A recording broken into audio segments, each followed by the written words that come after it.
Student welcome back to our channel front line accounting. और हम कर रहे थे यहाँ पर फाइनल अकाउंट 11th क्लास का। अभी तक मैंने आपको जो बताया था वो ट्रेडिंग अकाउंट के बारे में बताया था कि ट्रेडिंग अकाउंट क्या होता है, प्रॉफिट लॉस क्या होता है। और फाइनल अकाउंट में अब मैं लाना वाला हूँ क्या चीज, बैलेंस शीट। ये बैलेंस शीट क्या होती है आपने ट्रेडिंग अकाउंट में देखी सारी की सारी के ट्रेडिंग अकाउंट कैसे बनाए जाते हैं।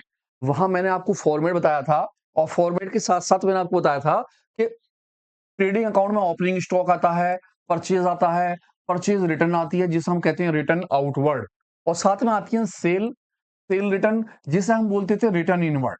इसी के साथ साथ आप लिखते थे क्लोजिंग स्टॉक अगर लॉस, और सबसे लास्ट में आप लिखते थे डायरेक्ट एक्सपेंसेस। जितने भी एक्सपेंसेस आपके डायरेक्ट होते थे, डायरेक्ट एक्सपेंसेस कौन से, वो एक्सपेंसेस जो हम परचेज के ऊपर करते थे वो सारे डायरेक्ट में आते थे। और इसके बाद आपका आंसर निकलता था ग्रॉस प्रॉफिट या ग्रॉस लॉस, जो आपने सबसे पहली वीडियो में देखा। देन इसके बाद हमने सेकंड वीडियो जो देखी, उस वीडियो में मैंने आपको बताया कि प्रॉफिट लॉस कैसे बनाया जाता है। प्रॉफिट लॉस के अंदर जितने भी इनडायरेक्ट एक्सपेंसेस होते हैं वो आप सारे के सारे डेबिट साइड में दिखाते हो, और जितनी भी आपकी इनकम होती है जैसे रिसीव हो गया या किसी के आगे क्रेडिट हो गया, वो सारे की सारी आप क्रेडिट साइड दिखाते हो। जैसे कि बहुत सारे एक्सपेंसेस थे, discount receive, interest receive, dividend receive, rent receive, interest on investment, rent from tenant, ऐसी बहुत सारी चीजें हैं जो भी हम रिसीव करते थे वो सारे की सारी प्रॉफिट लॉस में आती थी। और आपके जो एक्सपेंसेस थे उसमें था सैलरी, सैलरी पेड करी, रेंट पेड करा, एडवर्टाइजमेंट पेड करा, ट्रेवलिंग एक्सपेंसेस, इंश्योरेंस, बहुत सारे जितने भी खर्चे थे सारे आप यहाँ दिखाते थे किसमें, डेबिट वाली साइड में। और दोनों का जो आंसर आपका निकल के आता था आप उसे क्या बोलते थे, नेट प्रॉफिट। यहां तक की बात हमने अपने पिछले वीडियो में करी। और इस बार हम करने वाले क्या है, बैलेंस शीट। बैलेंस शीट सबसे मेन पार्ट है। क्या चीज हमारी बैलेंस शीट। अब बैलेंस शीट क्या क्या चीज होती है साहब, अच्छा बैलेंस शीट जो होती है वो हम प्रिपेयर करते हैं किस किस चीज से, अपनी रियल अकाउंट से और कौन से, पर्सनल अकाउंट से। अब रियल अकाउंट जैसे कि मशीन, बिल्डिंग, लैंड, फर्नीचर, ये सारी की सारी चीजें हमारी रियल अकाउंट्स में आती है। तो ये जो चीज हमारी रह जाती है हम बैलेंस शीट में उन्हें रखते हैं। पर्सनल अकाउंट से मतलब हो गया क्रेडिटर्स, डेप्टर्स, प्रोपराइटर के अकाउंट्स, इन सभी अकाउंटों को ले लेते हैं हम। और जो हमारे अकाउंट्स बचे हुए होते हैं इन अकाउंटों से हम क्या बनाते हैं, बैलेंस शीट बनाते हैं। अब इसके अंदर हमारी दो साइड होती है, एक साइड हमारी एसेट्स की होती है और एक साइड हमारी लाइबिलिटी की होती है। आपने चैप्टर नंबर 2 में पढ़ा एसेट्स और लाइबिलिटी। अब एसेट जो होती है वो कौन सी साइड होती है और लाइबिलिटी कौन सी साइड होती है।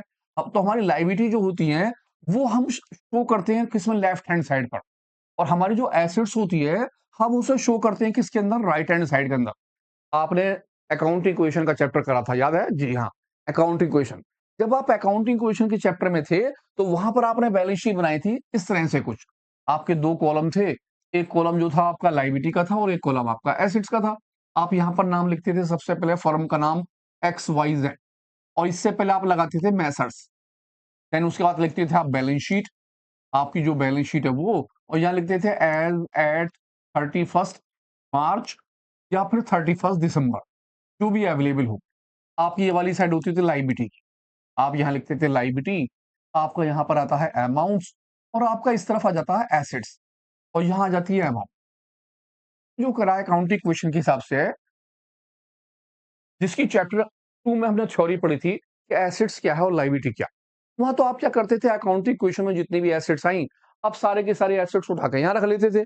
जैसे कि वहां कैश आता था, स्टॉक आता था, डेप्टर्स आ जाते थे, कभी कभी फर्नीचर वगैरह आता था। आप लाइबिलिटी साइड में जो लिखते थे मोस्टली दो तीन नाम आते थे, जैसे क्रेडिटर्स हो गया, कैपिटल हो गया, आउटस्टैंडिंग वगैरह हो गया, ये आते थे। लेकिन अब जो हम करने वाले हैं वो बहुत बड़ी बैलेंस शीट होगी। इस बैलेंस शीट को हम दो पार्टों में डिवाइड करते हैं। जैसे हमारे पास एसेट्स जो होती हैं, आपने चैप्टर नंबर 2 में पढ़ा, वो दो टाइप की होती हैं। एक तो होती है नॉन करंट एसेट्स, और दूसरी जो होती है वो कौन सी होती है, करंट एसेट्स। अब आप सोचेंगे यार नॉन करंट एसेट नाम तो सुना था। जी हाँ, चैप्टर नंबर 2 में आपने नाम सुना था। नॉन करंट एसेट्स वो एसेट्स होती है जो हम लॉन्ग टर्म के लिए रखते हैं, आने वाले टाइम के लिए रखते हैं, जिन्हें हम खरीदते तो हैं लेकिन हमारा मकसद उन्हें बेचने का नहीं होता। जैसे कि machine, plant, land, building, furniture, ये सारी की सारी चीजें होती हैं, हम उन्हें नॉन करंट एसेट्स बोलते हैं। इन्हें हम खरीदते तो हैं लेकिन मकसद बेचने का नहीं होता, तो हम इन्हें दिखाते हैं नॉन करंट एसेट्स के अंदर। अब ये करंट एसेट्स क्या हो गई, करंट एसेट्स वो एसेट्स होती है जो हमारे पास होती तो हैं लेकिन टाइम टू टाइम वो कन्वर्ट होती रहती है कैश में, आती हैं जाती हैं, आती हैं जाती हैं। जैसे कि फॉर एग्जाम्पल गुड्स यानी कि stock, debtors, cash, bill receivable, ऐसी बहुत सारी चीज़ें हैं हमारी करंट एसेट्स में आती हैं। अब कौन-कौन सी होंगी मैं भी बताता हूँ आपको। आपको केवल बस वो याद करने हैं और कुछ नहीं। आ जाते हैं लायबिलिटी साइड में। लायबिलिटी साइड में भी हमारी एक तो होती है नॉन करंट लायबिलिटी और दूसरी हमारी होती है करंट लायबिलिटी। अब नॉन करंट लायबिलिटी कौन-सी हो गई? जी वही, वो लायबिलिटी जो हमें 1 साल के बाद पे करनी होती है। लायबिलिटी जो हमें पे करनी है 1 साल के बाद। फॉर एग्ज़ाम्पल आपने बैंक से लोन लिया, 1 साल के बाद आप पे करोगे। आपने डिबेंचर्स लिए, उसकी पेमेंट आपने डिबेंचर इश्यू करे, आप उसकी पेमेंट 1 साल के बाद करोगे। तो इस तरह की जो लायबिलिटी होती है लॉन्ग टर्म वाली, हम उससे किसमें लेते हैं? नॉन करंट लायबिलिटी में। इसी तरह करंट लायबिलिटी होती है। करंट लायबिलिटी का मतलब है वो लायबिलिटी जिनकी पेमेंट आप विदिन 1 ईयर में कर रहे होते हो। जैसे क्रेडिटर्स है, आपने उधार में माल परचेज़ करा, आप उसकी पेमेंट करोगे 2 महीने में, 3 महीने में, 1 महीने में, 4 महीने में।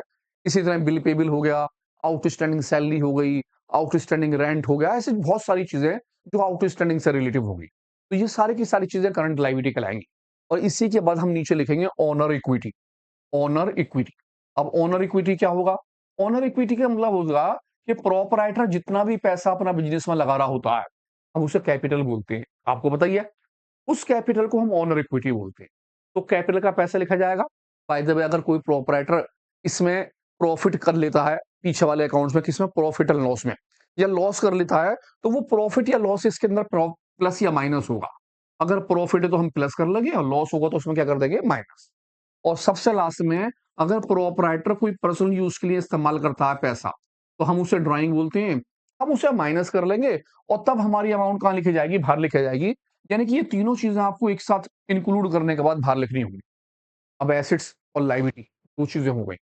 कौन-कौन सी एसेट्स हो गई? नॉन करंट एसेट्स और current assets. Liability, non current liability और करंट लायबिलिटी। जैसे कि मैंने पीछे वाले क्वेश्चंस में आपको फॉर्मेट दिखाए थे, इसी तरह मैं इसका भी फॉर्मेट आपको दिखा रहा हूँ। आपने केवल उन चीज़ों को ध्यान रखना है बस। जैसे कि आपकी करंट एसेट्स कौन-कौन सी होती हैं? अब करंट एसेट्स में नाम हो गया कैश जो आपके पास है, bank, bill receivable, short term investment, ऐसा इन्वेस्टमेंट जो आप कुछ टाइम के लिए पैसा लगा रहे हो। शॉर्ट टर्म इन्वेस्टमेंट डेब्टर्स हो गया, closing stock, prepaid, occurred expenses, long term investment ये हमारे आ जाते हैं किसमें? नॉन करंट लायबिलिटी में। ये सारी की चीज़ें हो गई करंट लायबिलिटी। अब नॉन करंट लायबिलिटी कौन-सी? ऐसी लायबिलिटी जो हम लेते तो हैं, लेकिन मकसद उन्हें बेचने का नहीं होता। जैसे कि हमारे लॉन्ग टर्म इन्वेस्टमेंट आपने लंबे टाइम के लिए पैसा बिज़नेस में लगाया है, किसी और बिज़नेस के अंदर। फर्नीचर आपने परचेज़ करा, लूज़ टूल, मोटर व्हीकल आप कोई कार वगैरह खरीद के लाए हो, आपका मकसद बेचने का नहीं है, आपके बिज़नेस में इस्तेमाल होगा vehicle. Plant and machine, land and building, patent, trademark, goodwill ये सारी की सारी चीज़ें नॉन करंट एसेट्स होती हैं। आपको ध्यान रखना कि इनमें से अगर कोई सा नाम आएगा तो आपको एसेट्स में लिखना है।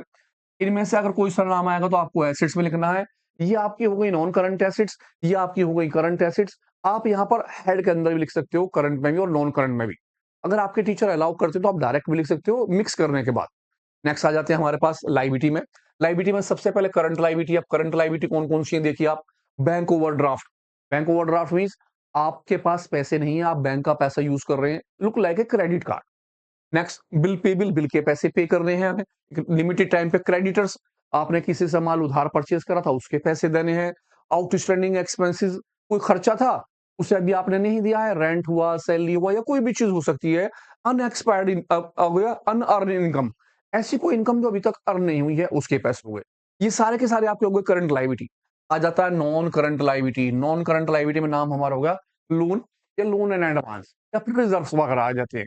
ये हमारे केस में आ जाते हैं लॉन्ग टर्म लायबिलिटी में। आप बैंक से लोन लेते हो लंबे टाइम के लिए, लायबिलिटी में आ जाता है वो। और सबसे लास्ट में आ जाता है आपका क्या चीज़? ओनर फंड या ओनर्स इक्विटी। आपकी जितनी भी कैपिटल होगी आप अंदर लिखेंगे उस पैसे को, जो आपकी 1 तारीख की होगी, जो आपने बिज़नेस चालू करा था। कोई नेट प्रॉफिट होगा तो उसमें आप प्लस कर लेंगे, लॉस होगा तो जी हाँ, माइनस कर देंगे। ड्राइंग का पैसा माइनस कर देंगे, इनकम टैक्स, अगर कोई पैसा आप इनकम टैक्स का पे करते हैं तो उसको ड्राइंग्स बोलते हैं, माइनस करेंगे। लाइफ इंश्योरेंस, अगर प्रोपराइटर ने अपने पर्सनल यूज़ के लिए या अपना लाइफ इंश्योरेंस कराया है, तो आप उसे ड्राइंग्स बोलते हैं। आप इसे भी इसमें से क्या कर देंगे? माइनस।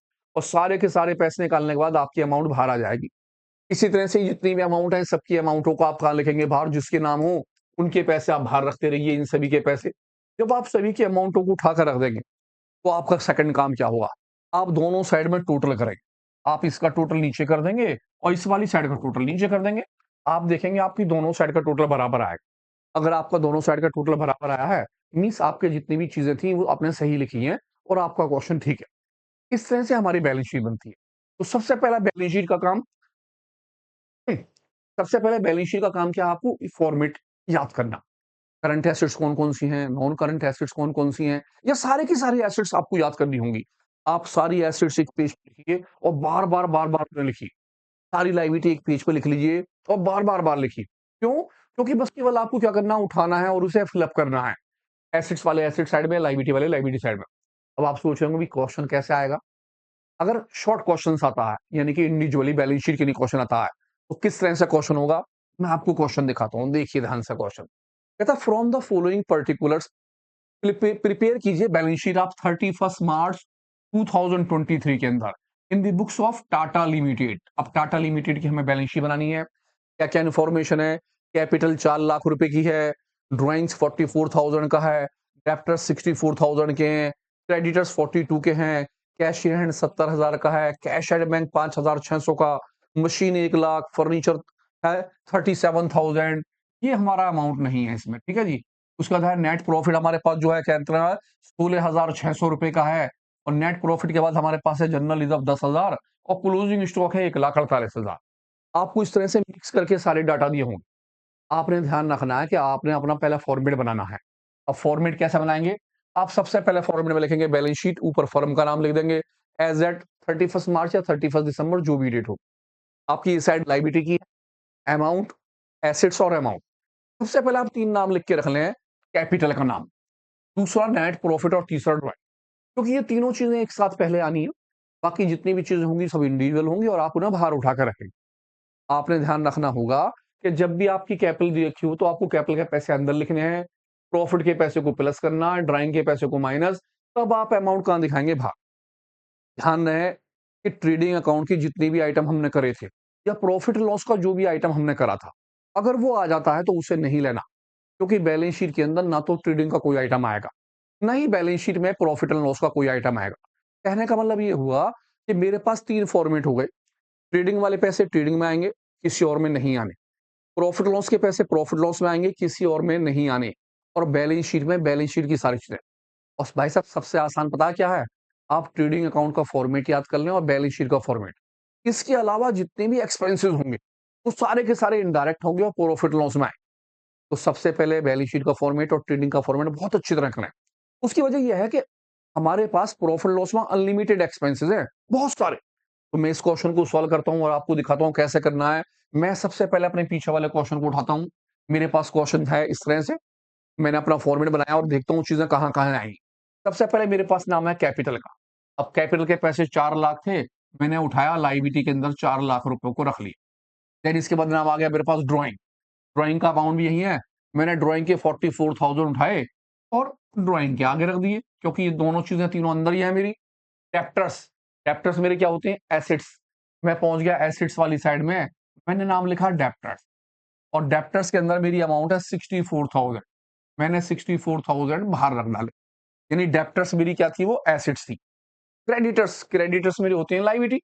आपने देखा था अकाउंटिंग क्वेश्चन में क्रेडिटर्स लायबिलिटी में आए थे। मैंने लायबिलिटी में नाम लिखा क्रेडिटर्स और क्रेडिटर्स की अमाउंट मेरे पास है कितने की? 42,000। अमाउंट एज़ इट इज़ आप बाहर लिख लेंगे 42,000। कैश इन हैंड मेरा एसेट्स होता है, कैश इन हैंड। मेरे पास पैसा है, मेरा अपना है। जो चीज़ें मेरी अपनी हैं, वो मेरी एसेट्स हैं।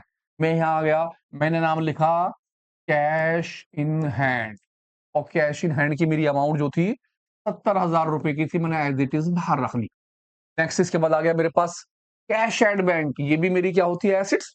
तो मैं एसेट्स में पहुँच गया और मैंने नाम लिखा कैश एट बैंक और कैश एट बैंक की अमाउंट जो थी, वो थी 5,600। मैंने 5,600 रुपए बाहर लिख लिए। नेक्स्ट इसके बाद अब मेरा नाम क्या आया? मशीन। मशीनरी भी क्या है? मेरी एसेट्स, मेरी अपनी बिल्डिंग, प्लांट, मशीन एसेट्स होती हैं।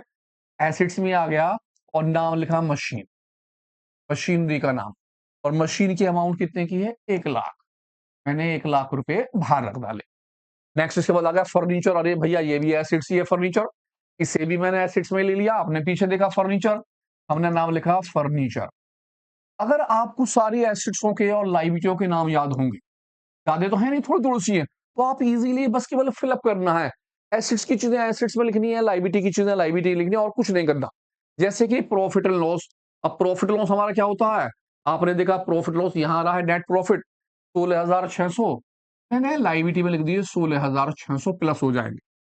जर्नल रिजर्व लाइबिलिटी होता है, मैंने जर्नल रिजर्व लिखा लाइबिलिटी में, और जर्नल रिजर्व की अमाउंट जो थी वो कितनी की थी? 10,000 की उठाई और 10,000 रुपए एज इट इज बाहर लिखा दिए। और सबसे लास्ट में नाम आ गया क्लोजिंग स्टॉक। क्लोजिंग स्टॉक हमारी होती है एसिड्स, आपके पास बचा हुआ माल, आपने यहाँ लिखा क्लोजिंग स्टॉक।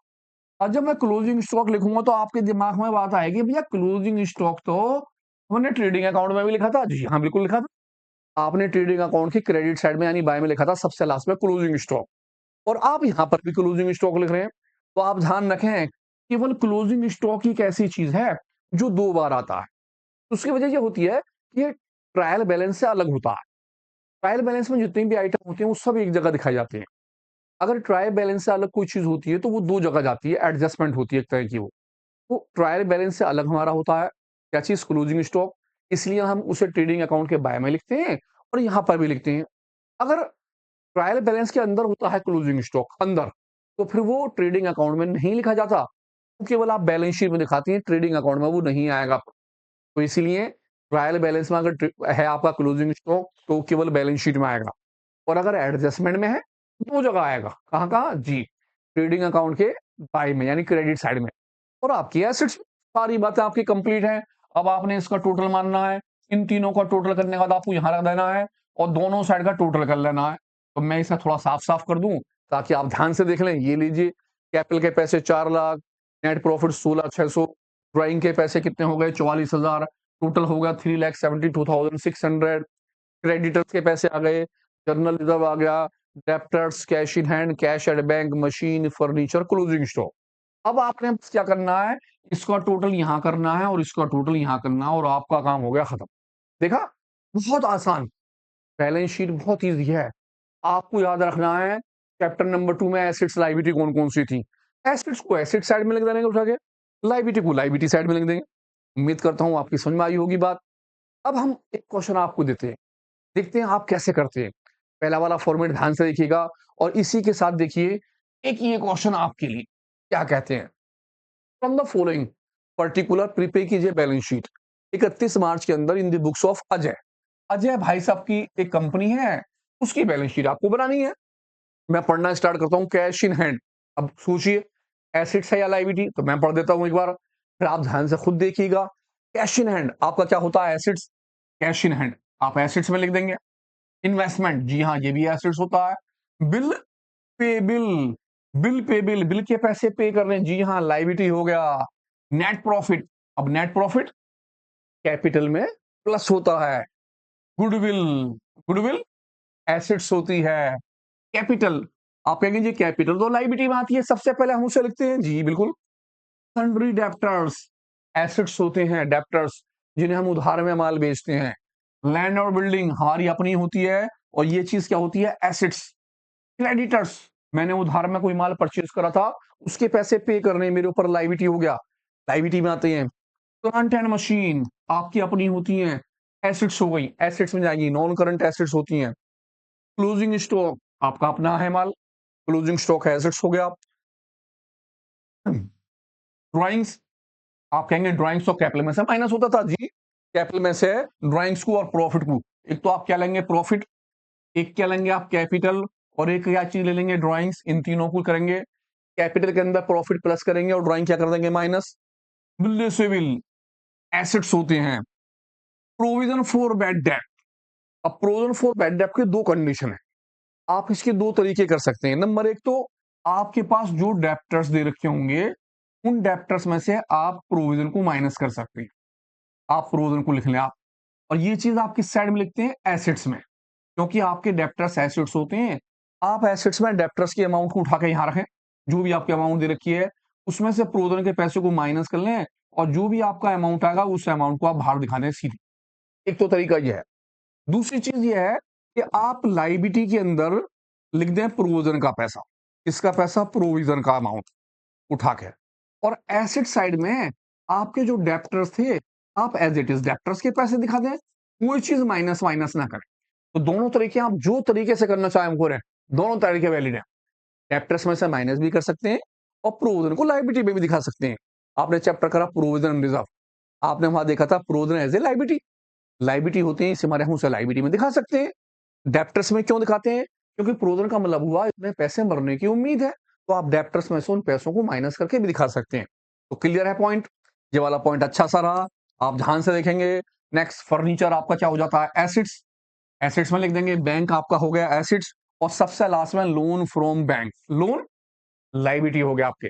तो फटाफट आप क्या करेंगे, ऐसा फॉर्मेट बना लेंगे। पहले तीनों नाम लिख लेंगे, कैपिटल का, नेट प्रॉफिट का, ड्राइंग का। जब आप ये पूरा का पूरा बना लेंगे, उसके बाद आप अपना क्वेश्चन करना चालू करेंगे, सारी चीजों को आराम आराम से इसमें भरना स्टार्ट करेंगे। और ध्यान रखेंगे कि आपका नेट प्रॉफिट, आपकी क्या चीज कैपिटल, और आपका क्या चीज था ड्राइंग, ये तीनों के तीनों आपके यहां पर आएंगे। इसके बाद सारे की सारी चीजें भरी जानी है। और main point, provision for bad डेब्ट, आपको ध्यान रखना है कि आप प्रोविजन फॉर बैड डेब्ट के लिए डेब्टर्स में से माइनस भी कर सकते हैं, और आप जो है उसे लायबिलिटी में भी दिखा सकते हैं डेब्टर्स के पैसे में से। उठाइए कॉपी पेंसिल, एक बेहतरीन सा क्वेश्चन खुद कीजिए, आपको पता चल जाएगा कि मैंने जो एसेट्स और लायबिलिटी भरी है वो गलत है या सही है। गलत भी हो जाएंगे तो क्या हुआ, एक आधी तो गलत होगी, दोबारा उसे कर लेंगे। तो 2 मिनट का पॉज़ कीजिए या ब्रेक लीजिए, मैं इसका फिर आपको सॉल्यूशन दिखाता हूँ, और आप देखिए कि आपकी वो चीज़ें ठीक है या सही। तो लेते हैं चुटकी में ब्रेक, यस, आ जाइए, ये लीजिए। चेक कीजिए अपना क्वेश्चन कि आपने जो क्वेश्चन करा था, वो क्वेश्चन आपका ठीक है या गलत। मैंने प्रोविजन का पैसा लायबिलिटी में शो करा है, और डेब्टर्स की ओरिजिनल अमाउंट बाहर दिखाई है। अब आप अपना क्वेश्चन देखिए और मैच कीजिए, क्या सारी लायबिलिटी आपने ठीक लिखी है? क्या सारी लाइव एसेट्स आपने सही लिखी हैं? एसेट्स अगर मिक्स भी हो जाए तो कोई दिक्कत नहीं है। ज़रूरी नहीं है आप करंट एसेट्स ऊपर लिखें, नॉन करंट एसेट्स नीचे लिखें। अपने टीचर से बात कर लें, वो 1-2 क्वेश्चन में आपको छूट देंगे, उसके बाद आप कहेंगे नहीं भई करंट एसेट्स के हिसाब से और नॉन करंट के हिसाब से लिखो। 11th क्लास में क्या होता है, हम मिक्स करके लिख सकते हैं। लेकिन 12th क्लास में एक्चुअल में क्या होता है, हम सिस्टमैटिक ढंग से लिखते हैं, करंट और नॉन करंट के हिसाब से। तो अभी आप यहाँ मिक्स कर सकते हैं, ताकि आपको ईज़िली वो याद हो जाए। और आप कंपेयर कीजिए अपनी क्वेश्चन से मेरे क्वेश्चन को, कि सारी एसेट्स एज़ इट इज़ है नहीं है, मैंने तो कोई गलती नहीं करी, सारी लायबिलिटी है नहीं है, आपने तो कोई गलती नहीं करी। प्रोविजन के पैसे के बारे में कंडीशन तय है, आपको अच्छा लगेगा, ध्यान से देखिए। मैं करता हूँ इसके बाद एक बड़ा-सा क्वेश्चन, बड़े से क्वेश्चन से मतलब क्या हुआ, अब मैं तीनों चीज़ें एक साथ लेता हूँ, trading account, profit loss account और बैलेंस शीट, तीनों को मिक्स कर लेते हैं। और तीनों को मिक्स करने के बाद देखते हैं कि भाई हमारा क्वेश्चन क्या बनता है, और उसी अकाउंट्स को बोलते हैं हम फाइनल अकाउंट।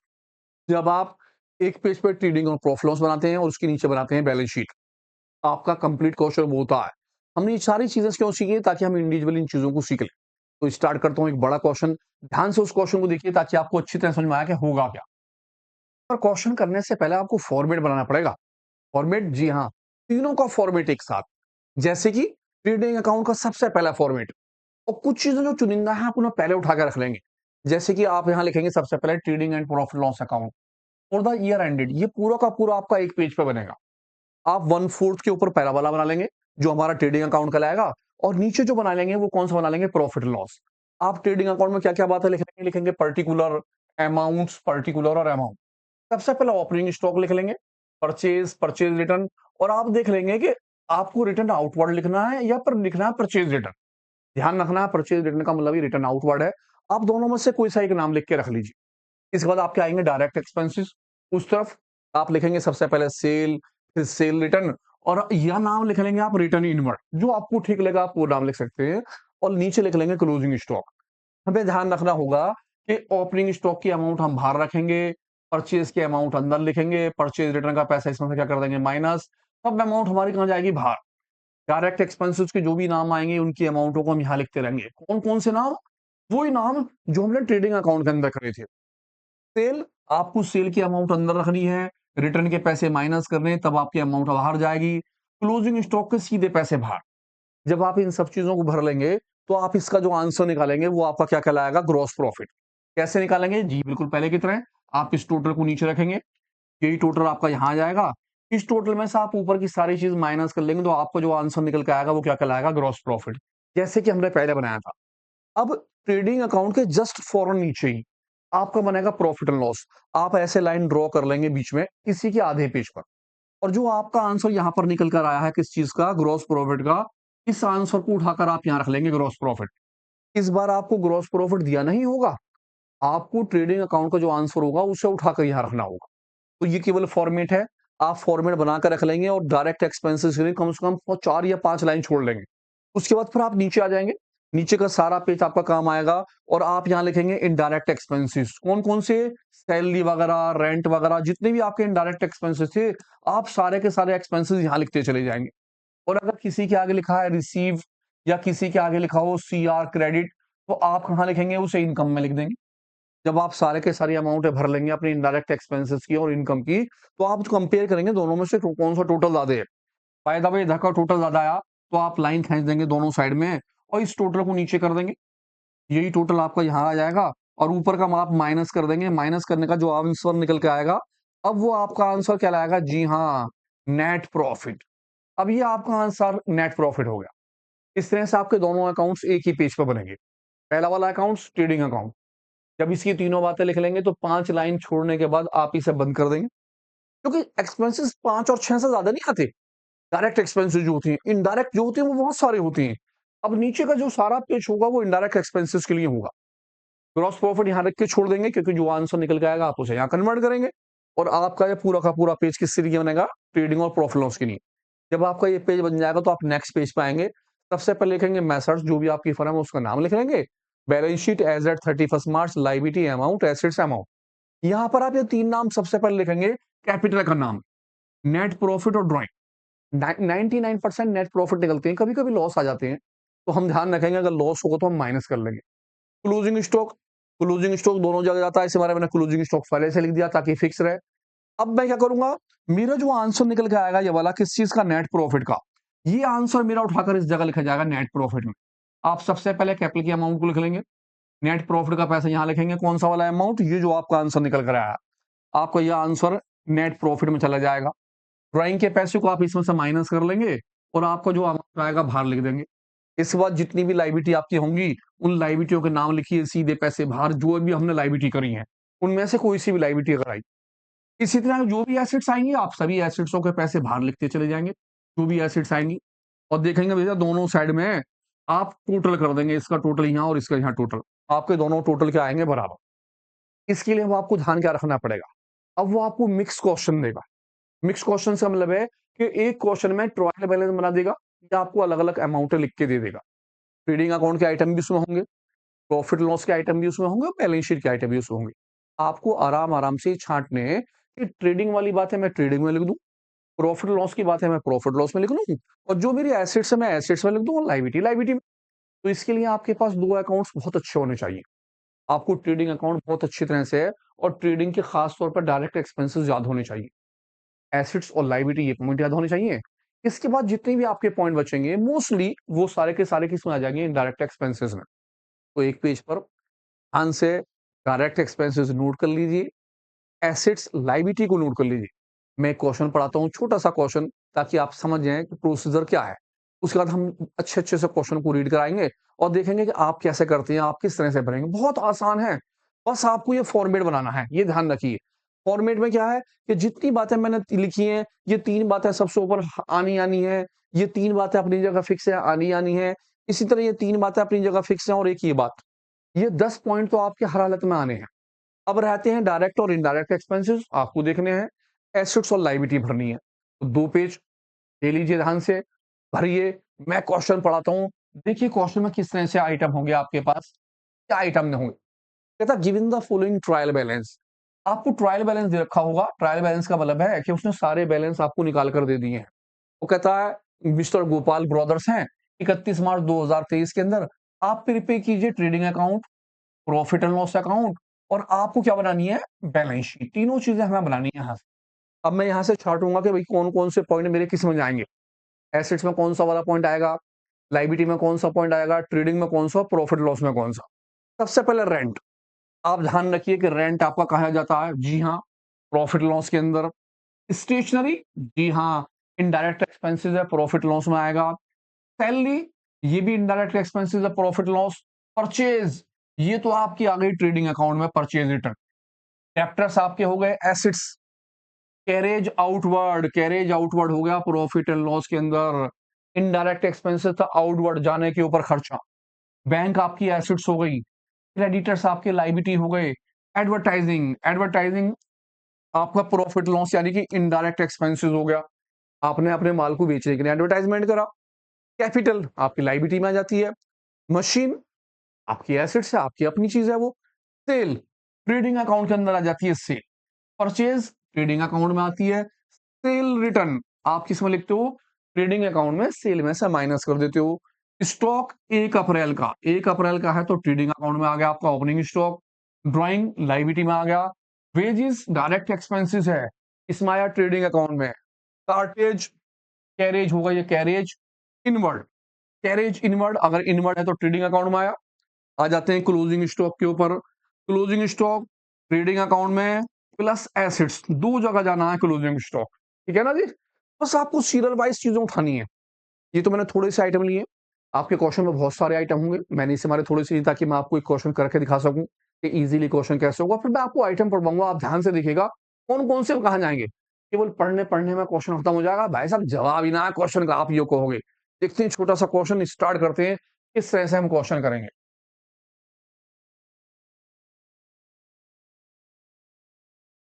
लीजिए साहब, मैंने तैयार कर लिया अपना फॉर्मेट। सबसे पहले ट्रेडिंग और प्रॉफिट लॉस एक साथ बना लिया है। मैं इसी के अंदर बना लूंगा। मैंने दो पार्ट कर दिए हैं। मेरा ट्रेडिंग अकाउंट ऊपर रहेगा और प्रॉफिट लॉस नीचे रहेगा। मैंने ऊपर के 3 पॉइंट ले लिए। सबसे पहले ओपनिंग स्टॉक, परचेज रिटर्न। यहाँ मेरा क्या चलेगा? Direct expenses. जो भी डायरेक्ट एक्सपेंसिस आएंगे मैं यहाँ लिख डालूंगा। Sale sale return closing stock. अब इसके बाद ग्रॉस प्रॉफिट जो आएगा, मैं यहाँ पर उसका ग्रॉस प्रॉफिट लिख दूंगा जो मेरा आंसर निकल के आएगा। तो मैंने ग्रॉस प्रॉफिट लिख लिया है, जो भी ग्रॉस प्रॉफिट आए। यहां से स्टार्ट करता हूं अपने वो आइटम जो जो मेरे सीरियल वाइज आ रहे हैं। सबसे पहले रेंट, मेरा रेंट आया। मैंने रेंट को लिखा प्रॉफिट लॉस के अंदर, लिखा टू रेंट। आप सीरियल वाइज चले, कोई भी चीज ना छोड़े।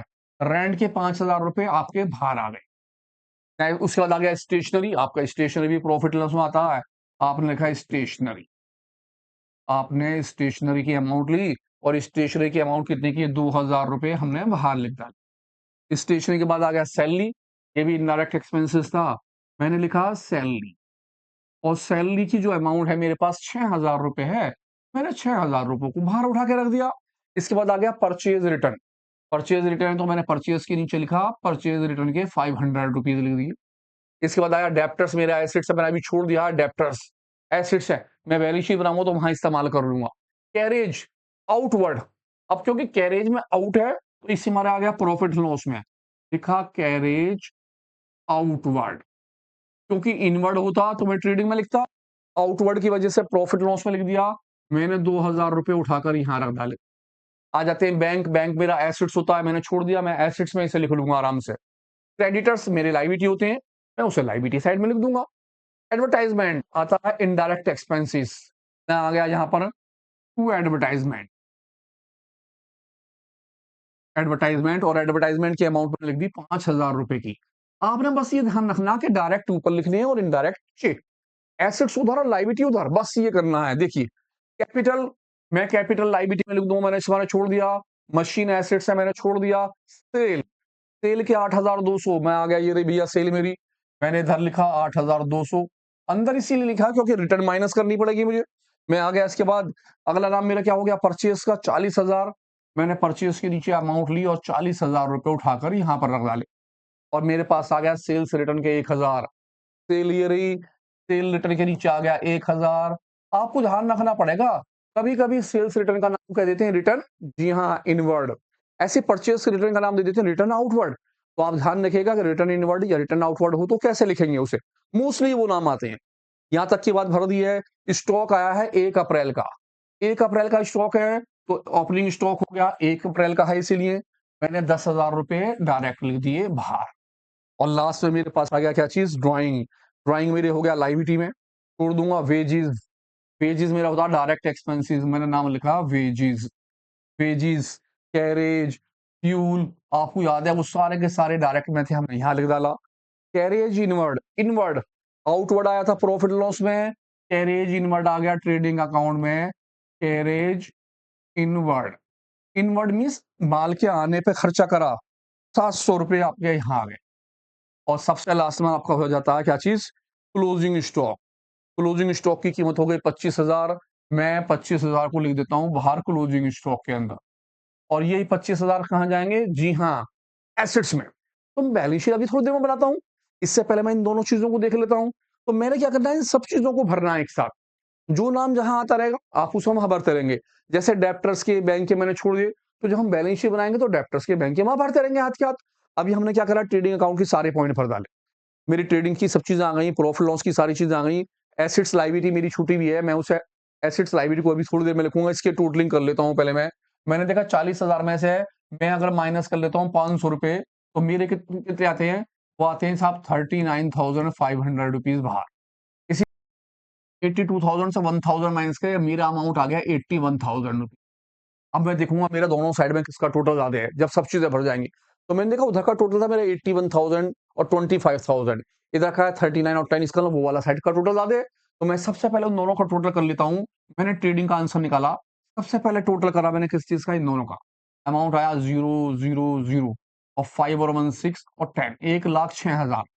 इसी अमाउंट को मैंने यहाँ लिख दिया 1,06,000।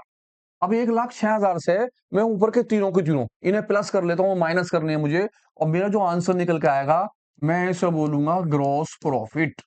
अब मुझे ग्रॉस प्रॉफिट निकालने के लिए पहले सबको प्लस करना होगा।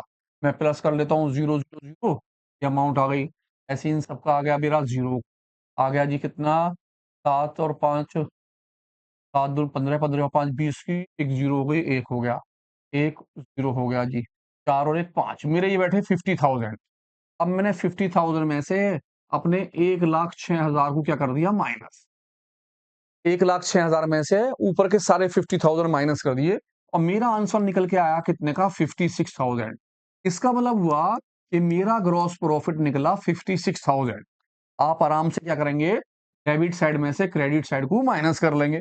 आपका वाला टोटल आया कितने का? 1,06,000 का। 1,06,000 यहाँ रखे, इसमें से 1 2 3 4, इन चारों को प्लस करा और 1,06,000 से कर दिया माइनस, आ गया 56,000, 56,000 रुपए। अब जो आपका आंसर निकल के आएगा, इसी आंसर को आप कहां दिखा देंगे? नीचे ग्रॉस प्रॉफिट में। आपने यहां लिख दिया 56,000। अब इसमें कंपेयर करेंगे कि भाई इन दोनों में कौन सा मेरा टोटल ज्यादा है। उसका 56,000 है और इधर के टोटल मेरे कम है, तो इसका मतलब वो वाला टोटल ज्यादा हुआ। तो मैं इसी 56,000 को नीचे ले लूंगा। मैंने यहां लिख दिया 56,000। ये 56,000 मेरा इस साइड आ जाएगा, और मैं 56,000 में से इन सभी को माइनस कर लूंगा, और मेरा जो आंसर निकलेगा, अब मैं इसको बोलूंगा क्या चीज? Net profit. इसका मतलब ये हुआ कि आपके पहले के आंसर दूसरे में कन्वर्ट होते रहते हैं। तो मैंने क्या करना है? 56,000 में से इन चारों पांचों को माइनस करना है। 5 और 5 10, 10 6 16, 17 18 19 20, 20,000 इसमें से क्या हो जाएंगे? माइनस। 20,000 माइनस होने के बाद आंसर आया 36,000। इसका मतलब है मेरा नेट प्रॉफिट हो गया 36,000, और मैंने ये रफ काम कर दिया, रफ। अब देखिए आप ध्यान से, पहले बनाना है ट्रेडिंग अकाउंट, उसके बाद फिर profit loss account. Trading account का जो आंसर निकल के आएगा वो आप प्रॉफिट लॉस में लिखेंगे ग्रॉस प्रॉफिट के नाम से। अब ग्रॉस प्रॉफिट का जो आंसर निकल के आएगा वो क्या कहलाएगा? Net profit. अब ये नेट प्रॉफिट जाएगा बैलेंस शीट के अंदर, लायबिलिटी लगनी थी, हम उन्हें भरेंगे। सबसे पहले मैं नेट प्रॉफिट के पीछे की अमाउंट भर लेता हूँ। मेरा जो नेट प्रॉफिट था वो कितने का था? 36,000। जो अभी हमारा नेट प्रॉफिट निकल के आया वो 36,000 मैंने लिए और किसके अंदर भर दिए? नेट प्रॉफिट के अंदर।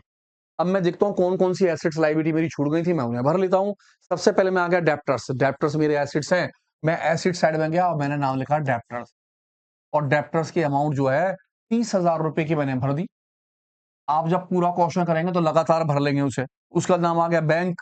बैंक भी मेरा नाम एसेट्स है। मैंने बैंक का नाम लिखा और बैंक के 2,000 रुपए अपने एसेट्स में लिख दिए। बैंक के नाम आ गया क्रेडिटर्स। क्रेडिटर्स मेरे होते हैं लायबिलिटी। मैं लायबिलिटी में आया और मैंने नाम लिखा क्रेडिटर, और क्रेडिटर्स की अमाउंट 5,000 रुपए की आपकी आ गई बाहर as it is. Furniture assets होता है, मैंने लिखा फर्नीचर, और फर्नीचर की अमाउंट उठाई और 9,000 रुपए मैंने कहा लिख दिए बाहर फर्नीचर के। फर्नीचर के बाद नाम आ गया कैपिटल 36,000। मैंने ऊपर कैपिटल में 36,000 लिख दिए। कैपिटल की मेरी अमाउंट 36 है। इसके बाद आ गया मशीन एसेट्स होती है, आते हैं मशीन में। आपने मशीन की अमाउंट लिखी और मशीनरी की आपकी अमाउंट आ गई 7,000 एसेट्स में। मशीन के बाद हमारा नाम क्या आया? ड्राइंग। ड्राइंग के पैसे आपने लिखे लाइबिलिटी के अंदर, ड्राइंग के 4,000। और ड्राइंग के बाद सबसे लास्ट में नाम आ गया अब आपका क्या चीज? स्टॉक, 25,000 रुपए का। तो मैंने क्लोजिंग स्टॉक की अमाउंट डाल दी 25,000। जब आप सारी एसेट सारी लाइबिलिटी भर लेंगे तो आपको दोनों साइड के टोटल करने हैं। उससे पहले मैं 36 में 36,000 प्लस कर लेता हूँ प्रॉफिट के, और ड्राइंग के 4,000 माइनस कर लेता हूँ। तो 36 और 36 मेरा हो गया 72। 72 में से 4,000 चले गए मेरे, तो आ गए जी 72 में से 68। 68,000 मेरा ये आ गया। जब मैं इन तीनों का टोटल कर लूंगा, अब मुझे दोनों साइड के टोटल करने हैं। मेरे दोनों टोटल बराबर आनी चाहिए। अगर मेरे दोनों टोटल बराबर आ जाते हैं तो मेरा क्वेश्चन ठीक है, यानी ट्रेडिंग, प्रॉफिट लॉस और बैलेंस शीट तीनों एक साथ है। अब टीचर जो वो तीनों एक साथ देंगे, अलग अलग नहीं देंगे, वो हमने सीखे अलग अलग है। तो हम टोटल कर लेते हैं पहले। 68 और 5 मेरा हो गया जी 8 9 10 11 12 13 73,000। ये मेरा टोटल बैठ गया 73। इधर का टोटल करा, 3 और 2 5, ये हो गया जी 9 10 6 16 17 18 19 20 21 22 23 का 3 2 और 3 5 6 7, ये भी मेरा हो गया 73,000। इसका मतलब ये हुआ कि मेरे दोनों साइड के टोटल कितने आ गए? 73 73। तो मेरा क्वेश्चन कंप्लीट है। आपने सबसे पहले क्या बनाना है? प्रॉफिट एंड लॉस अकाउंट और ट्रेडिंग अकाउंट, दोनों अकाउंट एक साथ एक पेज पे। ऊपर ट्रेडिंग अकाउंट की चीजें, नीचे प्रॉफिट लॉस की चीजें हैं। और उसके बाद आपको अगले पेज पे क्या बनाना है? Balance sheet. और आराम से चीजें भरनी है, बाकी कुछ नहीं है। तो आराम से तीनों वीडियो देखिए। पहली वीडियो ट्रेडिंग अकाउंट की देखिए, ये देखिए कि ट्रेडिंग अकाउंट में कौन कौन सी बातें आ रही हैं, हम किस तरह से उन चीजों को भरेंगे। प्रॉफिट लॉस में कौन कौन से एक्सपेंसेस हैं, बैलेंस शीट में एसेट्स क्या है और लाइबिलिटी क्या।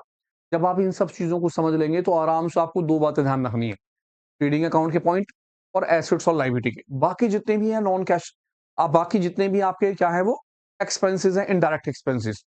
तो मिलते हैं एक अगले ही वीडियो में। उस वीडियो में मैं आपको बहुत सारे क्वेश्चन कराता हूँ, नई नई चीजें लाता हूँ, दिखाता हूँ कि कौन कौन से एक्सपेंसेस हैं जो हमें लगते तो ऐसे हैं ट्रेडिंग में आएंगे, लेकिन वो प्रॉफिट लॉस में आ जाते हैं, लेकिन लगते हैं प्रॉफिट लॉस में आ जाते हैं ट्रेडिंग अकाउंट में। तो 4-5 क्वेश्चन वहां करते हैं, मैं आपको पढ़ाऊंगा, आप खुद भी कीजिएगा। नई वीडियो के अंदर, उस वीडियो के अंदर बहुत सारे क्वेश्चन साथ आ रहे हैं। तब तक नहीं है, थैंक यू।